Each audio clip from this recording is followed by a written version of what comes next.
bem-vindos aqui no canal Assunto do Dia. O desespero toma conta da esquerda após Elon Musk ser indicado.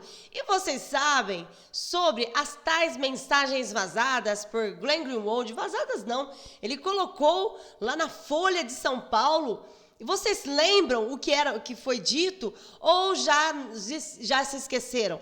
Porque pelo que tudo indica, é que os magistrados lá da alta cúpula do judiciário já se esqueceram de tudo o que aconteceu. É por isso que existe a PEC de decisões monocráticas, é por isso que existe também aí a CPI de abuso de autoridade para investigar autoridades da alta corte. Quem não se lembra? Você se lembra daquele projeto onde era o chamado como que é mesmo chamado aquele nome para investigar os ministros da toga?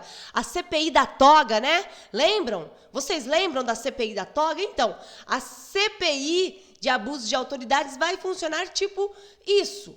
Mas algo surpreendente acontece. E tudo agora pode vir à tona. Mais coisas. Os tais 6 gigabytes. Aonde que estão? Cadê o Glenn Greenwald que prometeu?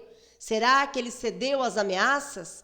Vem aqui comigo para você saber o que o Elon Musk, para que ele foi indicado, por que a turma da esquerda, né, está desesperado. O empresário Elon Musk aí recebe um prêmio. Deixe o like, compartilhe, se inscreva e ative o sininho para ser notificado todos os dias. Vamos lá. O empresário Elon Musk foi indicado ao Prêmio Nobel da Paz pelo deputado esloveno, né, que atua no Parlamento Europeu. A indicação foi divulgada pelo parlamentar nesta quarta-feira. A disputa pelo Prêmio Nobel da Paz de 2025 está acirrada com um grupo diverso de personalidades e organizações concorrendo ao prestigioso prêmio, né? O processo aí de nomeação, que dura aí 8 meses, envolve o Comitê Nobel responsável por analisar as candidaturas e selecionar os finalistas, sendo que, como está aí na fonte para vocês, da Jovem Pan, Elon Musk é indicado ao Nobel por lutar pela liberdade de expressão. Quem acompanhou viu no ano passado, ele bateu de frente com o ministro Alexandre de Moraes, teve as suas redes sociais bloqueadas, aí a sua rede social bloqueada pelo magistrado, teve que pagar multas. A lista de indicados ao Prêmio Nobel da Paz deste ano trouxe à tona uma série de nomes de destaque, tanto de indivíduos quanto de organizações de direitos humanos. Entre os candidatos notáveis estão o secretário-geral da OTAN e o presidente da Colômbia, Gustavo Petro, e o fundador aí do Wikileaks, né, o Julian Assange. Além disso, organizações de direitos humanos de Israel e grupos ligados à causa palestina também foram mencionados. O nome que gerou bastante atenção foi de Elon Musk, indicado principalmente por sua defesa à liberdade de expressão. Como eu falei para vocês, ele lutou tanto pela liberdade e luta tanto pela liberdade de expressão. Nós vimos a Folha de São Paulo soltar várias reportagens da série de revelações sobre o TSE, sobre o magistrado relator dos atos do dia 8 de janeiro. O jornalista Glenn Greenwald e as suas novas reportagens, cadê? Uma delas foi colocada no jornal Folha de São Paulo no ano passado. Uma série de revelações sobre o ministro. Glenn teve acesso a mais de 6 gigabytes de conversas vazadas do magistrado e assessores.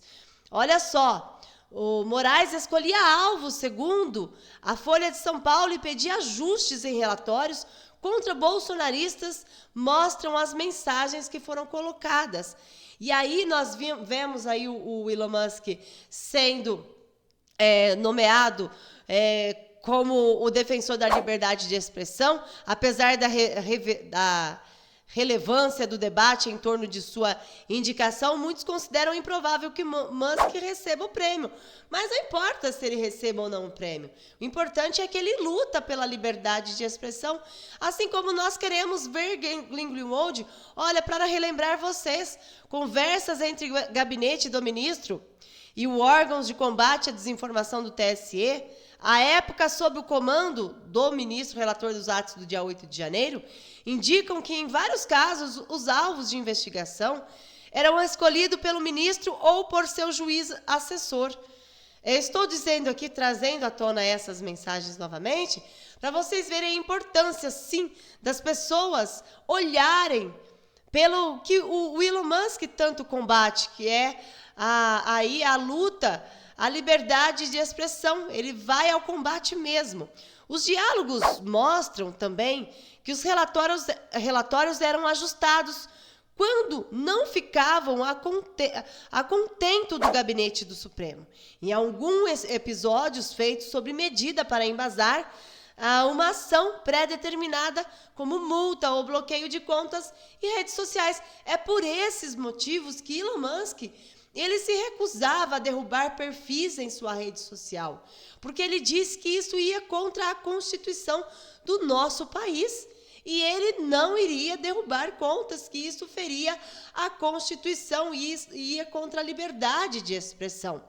As mensagens obtidas e reveladas pela Folha de São Paulo foram trocadas entre Ayrton Vieira, juiz e instrutor do Gabinete de Moraes, ao Supremo, Marco Antônio Vargas, juiz auxiliar de Moraes, durante sua presidência no TSE, e Eduardo Tagliaferro, então chefe da Assessoria Especial de Enfrentamento à Desinformação, órgão que era subordinado ao ministro, hoje relator dos atos do dia 8 de janeiro, das milícias digitais, e também do projeto lá do fim do mundo, né? Do inquérito do fim do mundo, inquérito das fake news, que inclusive Elon Musk foi colocado nas milícias digitais, o Glenn Greenwald, a Folha de São Paulo, o outro jornalista que trabalhou junto com o Glenn Greenwald para colocar essas mensagens à tona. Procurado, o gabinete do ministro disse que todos os procedimentos foram oficiais, regulares e estão devidamente documentados nos inquéritos e investigações em curso no Supremo, com integral participação da Procuradoria-Geral da República, que inclusive a Lindora Araújo, na época, indagou os relatórios que ela recebia, que ela dizia o seguinte, que inclusive as mensagens que foram vazadas, foram colocadas aí, dispor para todo mundo ver na Folha de São Paulo. Ela disse que algo estava errado, que parecia que os relatórios estavam fora do rito legal. Tagliaferro afirmou que não se manifestaria na época, mas que cumpria todas as ordens que eram dadas a ele e não recordava de ter cometido qualquer ilegalidade. Em 6 de dezembro de 2022, Ayrton Vieira enviou uma mensagem a Tagliaferro com um pedido específico, a medida já determinada: vamos levantar todas essas revistas golpistas para desmonetizar nas redes, escreveu. Isso foi às 18h11 daquele dia. A solicitação foi acompanhada de um link do Twitter da Revista Oeste, conhecida por uma publicação de perfil de direita, antipetista e simpática ao ex-presidente Jair Bolsonaro. Essas e outras do mesmo estilo, acrescentou Ayrton. A continuação da conversa, já no dia 7 de dezembro, foi no grupo integrado pelos dois, o Marco Antônio Martins Vargas, juiz auxiliar de Moraes, no TSE. Por volta das 17 horas daquele dia, Tagliaferro avisou que na Revista Oeste encontrou apenas publicações jornalísticas, que não estavam falando nada, e perguntou o que então ele deveria colocar no relatório. Ayrton Vieira respondeu em seguida: use sua criatividade, e pôs risos, e completou: pegue uma ou outra fala, opinião mais ácida e... 3 pontinhos. O ministro entendeu que está extrapolando com base naquilo que enviou. Vou dar um jeito nisso, disse Tagliaferro, colocando risos. Nos diálogos obtidos pela Folha, não fica claro mais materiais produzidos pela revista Oeste foram enviados pelo ministro e qual a destinação do relatório produzido por Tagliaferro. Lembrando que o celular de Tagliaferro foi preso, porque segundo aí esses juízes, né, que fazem assessoria do ministro Alexandre de Moraes, foram presos, aí foi preso o celular, ou seja, tudo caiu sob as costas daquele que é mais fraco, né? A corda arrebenta para o lado mais fraco. Disse assim, outro alvo escolhido pelo magistrado indicam as mensagens. Foi o deputado federal Eduardo Bolsonaro. Conversas de novembro de 2022 entre Marco Antônio Vargas e Tagliaferro mostram que o pedido para relacionar o filho de Jair Bolsonaro com o argentino Fernando Cerimedo, é assim mesmo o nome dele, Cerimedo. Aí ele diz, ele quer pegar Eduardo Bolsonaro. A ligação do gringo com Eduardo Bolsonaro enviou o juiz em 4 de novembro, mesmo dia em que o argentino apresentou pela primeira vez a teoria conspiratória. Será que tem? Respondeu Tagliaferro. No dia seguinte, pela manhã, em meio às conversas sobre outros relatórios contra outras pessoas, os dois voltaram ao tema. Tem um vídeo do Eduardo Bolsonaro com a bandeira do jornal que fez a live de ontem. Conseguimos aí relacionar ele àquilo. Mandou o Tagliaferro. Bom dia. Que beleza, respondeu o juiz auxiliar de Moraes. Eu trouxe essas informações, podem ser antigas, sim, mas traz à tona aí o que disse, que trouxe ontem a nossa fonte, onde disse sobre o Cid, que ele disse que em nenhum momento, a um amigo, um áudio vazado, que em nenhum momento ele disse a palavra golpe. Né? Em nenhum momento ele que ele disse a palavra golpe. Então, existe algo muito errado aí, algo viciante que nós podemos colocar e entender que estão de todas as formas tentando incriminar aqueles, né, que fizeram parte do governo de Jair Bolsonaro, o próprio ex-presidente Bolsonaro. Então, nós podemos ter a certeza que algo errado está por detrás, porque o áudio de Mauro Cid é revelado e desmoraliza completamente Moraes e a Polícia Federal. Hoje, o clima dentro do Supremo está pior possível. Vazou mais um áudio do tenente-coronel Mauro Cid.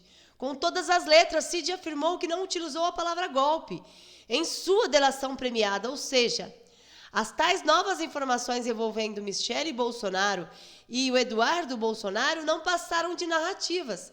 A Polícia Federal e o STF, na figura da Alexandre de Moraes, acabam de ser completamente desmoralizados. Lembrando aqui que o próprio diretor da Polícia Federal disse que Michele Bolsonaro e Eduardo Bolsonaro não estão aí vinculados a investigações nenhuma. Então, ponto final. Eu trouxe aqui para vocês estarem relembrando o que houve e parabéns para Elon Musk. Esperamos que ele ganhe sim o prêmio Nobel, porque ele merece, não é mesmo? Finalizo aqui, agradeço a todos pela presença e pela participação. Deus abençoe a sua casa e até o próximo vídeo, se Deus quiser.